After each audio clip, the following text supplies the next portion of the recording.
문재인 정부의 전성기를 이끌었던 청와대 일기 참모진들이 내년 총선을 앞두고 당에 복귀해 총선 준비에 들어간 상태입니다. 어제는 나란히 광주를 찾아 5.18 묘역 참배를 하며 첫 공개 행보를 가졌는데 그 가운데 한 분을 스튜디오에 모셨습니다. 네, 문재인 정부 초대 국민소통수석에서 새내기 정치인으로 돌아왔습니다. 윤영찬 전 국민소통수석 만나보겠습니다. 안녕하십니까? 네, 안녕하세요. 안녕하십니까? 네, 윤영찬입니다. 새내기 정치인 표현이 어떻게 마음에 드실지 모르겠습니다. 예, 뭐 아주 좋습니다. 괜찮습니다. 또 사실이죠. 이제 처음 정치를 시작하는 거니까요. 알겠습니다. 제가 오시면 좀 서운할 수도 있는데 이 질문으로 시작을 하려고 했습니다. 방송 보시면서 뭐 대부분의 국민들께서는 전 청와대 국민소통수석이라는 걸 아시겠지만 또 일부는 많이 뵀는데 누구더라라고 하시는 분들도 있을 수 있거든요. 본인 소개 먼저 해주시는 게 좋을 것 같아요. 예, 2017년 5월 우리 대선 치렀죠. 예. 그리고 문재인 정부가 이제 첫 구성이 됐고 그때 청와대 첫 국민소통수석으로 들어가서 20개월 동안 대통령님을 모시고 국정 운영을 보좌했다. 예. 1월 달에 드디어 임무를 마치고 내려왔습니다. 예, 알겠습니다. 윤영찬입니다. 20개월 청와대에서 소통수석을 지내셨습니다. 국민과 소통하는 게 좀 힘들진 않으셨습니까? 힘들죠. 그러니까 대통령님의 진정성을 어떻게 보여줘야 될 것인가 가장 큰 고민인데 예. 대통령님을 국민들과의 거리는 사실상 물리적으로 거리가 있는 거 아니겠습니까? 예. 그래서 대통령님의 진정성을 자연스럽게 그대로 보여주는 게 가장 좋은 전략이다. 저희들은 그렇게 생각을 했고 또 대통령님의 본 모습을 보여드리기 위해서 굉장히 노력을 했다고 생각합니다. 알겠습니다. 그렇게 20개월 정말 정신없이 보내고 이제 좀 쉬나 싶었는데 네. 다시 바빠지신 것 같습니다. 예. 어제 광주에 다녀오셨죠? 네, 어제 광주에 우리 임종석 비서실장 그리고 권혁기 춘추관장 이렇게 같이 다녀왔습니다. 누가 먼저 가자고 이 얘기를 좀 사실 제안하셨습니까? 광주라는 게 이제 저희 세대에는 굉장히 상징적인 예. 사회적 사건이기도 하지만 또 개인사적으로 본인의 운명을 결정할 만한 굉장히 큰 사건이었고요. 그래서 이제 모두 새롭게 다시 새 출발을 해야 되는 상황에서 그래도 광주에 가서 우리 영령들께 참배를 하는 게 좋겠다. 그래서 이심전심으로 그렇게 이심전심. 예. 알겠습니다. 이심전심이라고 하셨는데 처음에 누가 제안하셨는지 예, 우리 저 임 실장께서 제안하셨습니다. 예. 네, 그래서 알겠습니다. 다녀오셨고요. 지금 5.18 이야기를 해주셨는데 사실 5.18 기념식에 황교안 대표가 광주를 찾는다고 해서 논란입니다. 지금 망원 의원들 징계 문제 해결 안 됐거든요. 이 부분 어떻게 생각하십니까? 예, 조금 저도 안타깝고 또 화도 나는 그런 일인데요. 예. 참배를 한다는 건 기본적으로 돌아가신 분들에 대한 예의를 갖추고 또 존경의 표현을 하는 건데 지금 5.18 민주항쟁에 대한 그런 막말 자유한국당에서 엄청나게 많이 이어져 왔지 않습니까? 예. 그런데 그 문제에 대해서 제대로 본인의 입장 표명을 하시지 않고 참배를부터 하겠다라고 하시는 것들이 좀 앞뒤가 안 맞는 거지 않습니까? 그래서 과연 진정성이 있는 것이냐에 대한 의문들이 있는 것이고요. 먼저 5.18 민주항쟁에 대한 막말부터 분명하게 우리 황교안 대표께서 표명을 하시고 나오는 게 바람직하다라는 의견들을 드리는 겁니다. 알겠습니다. 어제 함께 광주 다녀오신 청와대 일기분들 네. 총선 출마를 다 마음에 두고 계신 분들이고 네. 지금 저희가 새내기 정치인이라고 표현을 할 만큼 예. 정치 출마에 대한 이야기를 여쭤보지 않을 수 없습니다. 네. 출마를 결심하게 된 이유에 대해서 설명을 좀 해주시죠. 예, 고민이 많았는데 결국은 제 스스로에 대한 질문에서 제가 답변을 못했다고 생각합니다. 정치를 처음에 청와대에 들어갈 때, 또 예. 문재인 캠프에 합류할 때 세상을 좀 바꿔보겠다고 생각하고 예. 들어갔는데 대통령과 20개월 동안 같이 대통령을 보좌함으로써 예. 그럼 나의 모든 의무는 다 끝난 것이냐? 세상은 그럼 얼마나 바뀌었느냐? 그런 상황에서 다시 사회인으로 돌아간다면 그럼 처음에는 왜 들어왔느냐? 이 질문들이 계속 도돌이표가 되더라고요. 예. 그래서 이 문제에 대해서 제가 아직 스스로 정확한 답변을 못 냈구나. 그렇다면 어쨌든 내년 총선이 대통령의 나머지 임기를 결정하는 그리고 또 문재인 정부의 성공을 좌우하는 매우 결정적인 순간이기 때문에 예. 여기에 저도 참여해서 문재인 정부 성공에 기여하는 게 제 의무를 다하는 거다라는 결론에 이르렀습니다. 아직은 바꿔야 할 게 많죠? 많다라고 생각을 하시는 거죠. 그렇습니다. 그 아직 결과 뭐- 총선을 통해서 네. 이후에 꿈을 좀 네, 이루 그렇습니다. 알겠습니다. 사실 1월에 청와대 나오실 때만 해도 아직 준비가 안 됐다, 더 생각해 보겠다라고 하셨는데 그 후로 어떤 계기가 있었던 건 아니고 그냥 계속 깊은 고민을 하신 건가요? 사실은 집사람이 저에게 좀 결정적인 조언을 한 거죠. 아, 그래, 그거 굉장히 좋은데 그러면 당신은 왜 처음에 캠프에 들어갔어? 이렇게 물어보더라고요. 그래서 뭔가 제 머리를 한데 딱 얻어맞은 그런 느낌이었습니다. 질문으로. 네. 아, 알겠습니다. 그래서 그 문제에 대해서 다시 정리를 하다 보니까 결과가 그렇게 됐죠. 임종석 전 실장도 어제 같이 다녀오셨잖아요. 네. 뭐 당연히 저희가 뉴스성 얘기를 여기서 하는 게 정상이지만 임종석 실장 얘기를 안 할 수 없습니다. 네. 총선 관련해서 혹시 무슨 얘기가 있었습니까? 예, 아무래도 임 실장은 우리 이제 문재인 정부의 또 어쨌든 상징성이 있기 때문에 예. 본인이 거취를 빨리 표명하기에는 뭐 여러 가지 조건들이 맞아야 되는 거겠죠. 네. 그래서 그런 부분들에 대해서 만약 조건이 성숙된다면 우리 임 실장도 본인의 거취에 대해서 이야기를 하지 않을까 저는 그렇게 생각을 합니다. 그런 시절이 오겠죠. 원했던 답변은 제가 듣지 못했습니다. 네. 다른 분 한 명만 더 여쭤보도록 예. 하겠습니다. 이낙연 국무총리 역할론도 나오는데 네, 뭐 과거에 함께 오래 일하시기도 하셨고 뭔가 알고 계신 게 있으신지 궁금한데요. 예, 우리 제가 정치부 초년병 시절에 우리 데스크 차장을 하셨습니다. 그러면 친하다고 하긴 좀 어려운 관계시겠네요. 아니요, 많은 사연이 있죠. 예. 예. 우리 이낙연 총리, 우리 이제 선배라고 예. 이제 언론사에서 이야기를 하지만 우리 이낙연 총리께서는 아주 늘 치밀하시고 그다음에 완벽함을 추구하시는 그런 선배였던 걸로 기억을 하고 있고 혼도 많이 났죠, 사실 이낙연 선배한테. 네. 짐작은 똑바로 하라고. 아무래도 내년 총선은 뭐 이 문재인 정부 성공의 분수령이 될 수 있는 그런 굉장히 중요한 계기이기 때문에 예. 저는 뭐 이낙연 총리께서도 역할을 하실 수 있다면 또 그 역할을 피하기가 어려울 것이다. 그게 또 자연스럽다라고 그렇게 보고 있습니다. 개인적으로도 그게 더 바라는 바시기도 하고. 예, 아무래도 뭐 지금 선거 때는 총력전 아닙니까? 예. 모두 다 나와서 어쨌든 힘을 거들어야 되는 시기이기 때문에 저는 뭐 그게 자연스러운 흐름이라고 봅니다.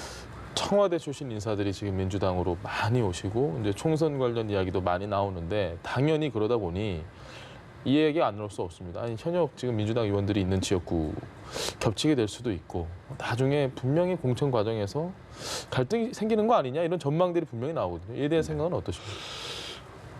이 첫 번째 드릴 말씀은 이제 그분들이 정치를 안 하던 분들이 아니라 예. 대부분 다 정치를 하시던 분들이라 어쨌든 돌아가서 이제 총선 출마를 고민하는 분들이 꽤 많은 걸로 알고 있습니다. 예.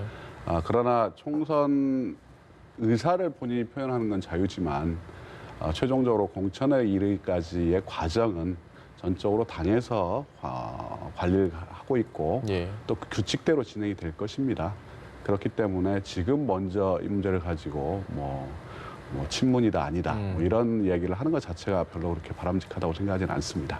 알겠습니다. 양정철 민주연구원장도 예. 비슷한 얘기를 하셨거든요. 친문 비문 없다, 원팀이다. 실제로 당에 들어와 보시니까 그런지도 궁금한데요. 그럼요. 저는 이제 제가 지금 이제 문재인 정부가 2년이 지났는데 지금까지 이 당과 청와대의 관계가 예. 역대 여당 중에서 이렇게 서로 협조가 잘 되는 그런 관계는 저는 별로 없었다고 생각을 합니다. 저도 90년대부터 정치 부자를 하면서 쭉 예. 정치를 봐왔는데 그런 상황에서 모두 다 문재인 정부의 성공에 대한 부분에 대해서는 뭐 어느 분이든 다 똑같이 노력을 할 거라고 생각하고 있고 예. 또 친문 비문 없이 원팀으로 나갈 거라고 생각을 하고 있습니다. 알겠습니다. 성남 얘기 한번 해보시죠. 예. 성남 중원으로 출마하겠다라는 뜻을 분명히 밝히셨는데 그 지역은 지금 자유한국당 우리 신성진 의원이 사선을 예. 내리한 정말 탄탄한 지역입니다. 신 의원 입장에서 보면 험지라고 생각되는데요. 예, 지역에 내려가서 한 달 정도 돌아다녀 봤는데 제가 생각했던 것보다 더 험지가 맞더라고요. 우리 저 신 의원께서도 아주 스킨십을 잘하시는 예. 분이고요. 그런데 이제 정치인의 역할이라는 건 단순히 악수만 하는 게 아니고 우리 주민들이 진정으로 바라는 부분들을 해내는 게 예. 역할이기 때문에 그런 부분에 대한 점수는 좀 후하게 드리기는 어려울 것 같고요. 제가 우리에게 유리한 지역에 나가서 당선이 된다면 그럼 우리 의석을 지킨 거지만 예. 우리가 얻기 어려운 지역에서 한 석을 가져온다면 사실은 자유한국당과 우리 격차를 두 의석으로 뺏어오는 거니까 예. 그런 부분의 의미가 크다고 생각하고 그래서 험지 결정을 했습니다. 사실 이렇게까지 힘든데 지금 얘기를 해주시긴 하셨지만 이렇게까지 힘든데 왜 좀 더 편한 길을 선택하지 않았냐 이 부분이 정말 궁금해지는 건 사실입니다. 뭔가 더 이유가 있을까요? 예, 뭐 제가 정치에 대해서 많이 고민을 했다는 말씀을 제가 드렸는데 예. 정치인이 된다는 게 꼭 국회의원이 되는 것만 정치인이 되는 건 아니라고 생각을 합니다. 네. 그래서 정치인이 되고 또 국회 출마를 선언을 할 상황이라면 이왕이면 가장 의미 있는 역할을 본인에게도 부여하고 또 우리 정치권에도 그런 의미를 같이 부여하면서 가는 게 맞다고 생각을 했기 때문에 예, 그렇게 결정을 했습니다. 20개월 동안 청와대에 근무하시면서 정말 정신없이 바쁘셨겠지만 사실은 국민들의 목소리를 바로 듣기는 어려운 자리잖아요. 그렇죠. 청와대 예. 안에 있다 보니까. 그리고 이제 나와서 지금 국민들과 소통하고 계십니다. 좀 온도차가 있나요? 아무래도 더 생생하죠. 예. 제 귀로 직접 듣는 거니까요. 예. 예. 뭐 택시 기사분들 만나도 그렇고 저희 지역은 특히 소상공인들 그리고 자영업자들 굉장히 많습니다. 그분들이 아무래도 먹고 사는 문제가 굉장히 힘들다라는 이야기들 많이 하시죠. 그럴 때마다 안타깝고 또 우리가 쓰고 있는 또 우리 문재인 정부의 정책이라는 것들이 예. 좀 더 구체적이고 세밀하고 그리고 국민들의 피부에 와닿는 매우 디테일해야 된다는 그런 생각이 들었습니다. 청와대는 이제 정책을 집행하는 곳이 아니라 큰 방향을 결정하는 곳이지 않습니까? 네. 그러다 보면 우리 집행하는 곳이나 그다음에 청와대의 커뮤니케이션 문제도 있을 수가 있고 또 집행을 하는 행정부나 지자체 예. 여기에서 뭔가 좀 차질이 나올 수도 있기 때문에 항상 완벽한 어떤 정책 결정 그다음에 집행 이 필요하다라는 것들을 좀 절실히 느낀다고 대통령께서 말씀하신 그 악마의 네. 디테일에 있다라는 그 맞습니다. 부분을 예, 말씀하시죠. 저도 그 얘기를 하고 싶습니다. 알겠습니다. 얼마 전에 문재인 정부가 취임 2주년을 맞았습니다. 이제는 바깥에서 이제 문정부를 바라보고 있는데 문재인 대통령을 바라보는 마음이 어떠셨을지도 궁금한데요.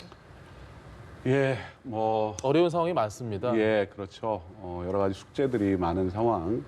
특히 이제 우리 북미 관계에 대해서 대통령께서 굉장히 전력을 투구하고 계시는데 북미 관계라든지 또 구조적으로 쉽게 풀리기 어려운 상황에 놓여 있는 우리 경제 문제라든지 이런 부분에 대해서 대통령께서 고민이 굉장히 깊고 많을 것이라고 생각하고요. 또 먼저 나온 이제 전임 참모의 입장에서는 네. 예. 대통령이 얼마나 저것 때문에 고민을 하고 계실까라는 걸 생각하면 마음도 아프고 조금이라도 그 짐을 밖에서나마 이렇게 덜어낼 수 있는 방법이 없을까 이런 고민을 하게 됩니다. 개인적으로는 청와대에서 저렇게 지금 브리핑 하시던 예. 때랑 비교를 하면 얼굴이 좀 더 좋아지신 것 같다는 생각이 아주 개인적으로는 드는데 아쉬웠던 일을 한번 꼽아 주십시오. 청와대에서 20개월간 근무하면서 이 부분은 좀 아쉬웠다. 역시 제일 아쉬웠던 부분은 이제 북미 관계 예. 첫 번째 역사적인 북미 정상회담이 지난해 이제 6월달에 싱가포르에서 있었지 않습니까? 예. 그리고 이제 올해 이제 하노이 회담까지 이제 있었는데 1차와 2차에 걸친 북미 회담이라는 게 역사적인 계기성을 가지고 있다고 생각을 합니다. 그런데 지금 이 부분이 좀 교착 상태, 네. 교착 국면에 빠져 있고 앞으로도 어떻게 진척이 될 것인지에 대한 지금 전망이 확실치가 않기 때문에 이게 뭔가 한 매듭이 지어진 걸 보고 나왔으면 하는 생각이 참 간절했는데 계속 지금 예, 그걸 못 보고 나와서 저도 개인적으로 굉장히 아쉽습니다. 알겠습니다. 그러면 반대로 이건 내가 청와대에 있으면서 윤영찬 수석께서 정말 내가 이건 잘했다 하는 게 있는지도 궁금합니다. 예, 아무래도 뭐 저희가 출범할 때는 인수위도 없이 출범을 했던 시절이지 않습니까? 대통령님도 마찬가지고 저희도 한 번도 수석을 해본 적이 없는 상황이고 그런 상황에서 어쨌든 초기에 큰 문제 없이 대통령의 리더십이 안착될 수 있도록 옆에서 틀을 만들고 세팅을 했다라는 부분들이 가장 좋은 큰 보람이라고 생각합니다. 알겠습니다. 저희가 준비한 마지막 공식 질문입니다. 네. 기자로 17년, IT 기업 임원으로 9년 맞죠? 그리고 네. 또 청와대에서 국민소통 수석으로 일을 하시고 전혀 생뚱맞은 질문이 준비되어 있습니다. 윤영찬에게 성남이란? 예. 성남이요. 제가 이제 고민을 할 때 우리 중원 지역에 예. 중원 지역에를 이렇게 혼자 운동화를 신고 돌아다녔습니다. 그때가 좀 추운 날이고 그때 마침 눈이 내렸었는데 성남의 은행동이나 이런 상대원동 이런 지역에 굉장히 고지대가 많습니다. 네. 그 언덕배기들이 많은데 그 언덕배기로 갈수록 이렇게 장애인이라든지 그다음에 노인분들, 예. 그러니까 모빌리티가 굉장히 제약이 될 수밖에 없는 분들이 많이 사시더라고요. 굉장히 위험해 보였습니다. 결국 이제 이 전월세 값이 싼 곳으로 계속해서 밀려가시다 보니까 예. 오히려 가장 이 이동성이 확보돼야 되는 사회적 약자들이 더 위로 올라가는 그런 모순들이 발생하더라고요. 네. 결국은 소외된 분들, 하소연할 곳도 없는 그런 사회적 약자 이런 분들을 어떻게 대변할 것인가. 그게 저의 일이라고 생각을 하고 예. 그런 의미에서 성남은 제 정치의 출발점이자 또 제가 정치를 하는 이유라는 그런 생각이 듭니다. 알겠습니다. 네, 그 출발점을 위해서 이제 내년까지 열심히 뛰실 텐데요. 저희도 계속 응원하면서 함께 지켜보도록 하겠습니다. 네. 지금까지 윤영찬 전 국민소통수석과 함께했습니다. 말씀 예. 감사합니다. 예, 고맙습니다. 감사합니다. 네.